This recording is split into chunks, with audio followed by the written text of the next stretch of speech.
Hello అండి అందరికీ. ఈరోజైతే మార్నింగ్ దేవుడి పూజ అయితే అయిపోయాక పిల్లలకి లంచ్‌లోకి అయితే కోడిగుడ్డు వేస్తున్నాను. నేనైతే కోడిగుడ్డు ఇలాగే చేస్తాను.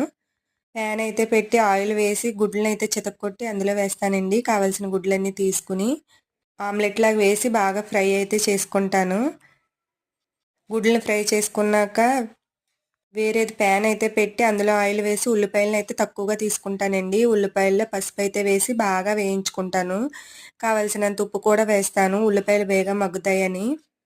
ఉల్లిపాయలను అయితే బాగా ఎర్రగా వేయించుకోవాలండి. తర్వాత దంచిన వెల్లుల్లిపాయలను కూడా వేసేసి కొంచెంసేపు వేగాక మనం ఫ్రై చేసుకున్న గుడ్డు ఎగ్ని కూడా వేసేసి కావలసినంత కారం వేసి ఒకసారి బాగా కలుపుకొని కారం ఎగ్గకి పట్టేలాగా కొంచెం వాటర్ అయితే వేసుకోవాలండి.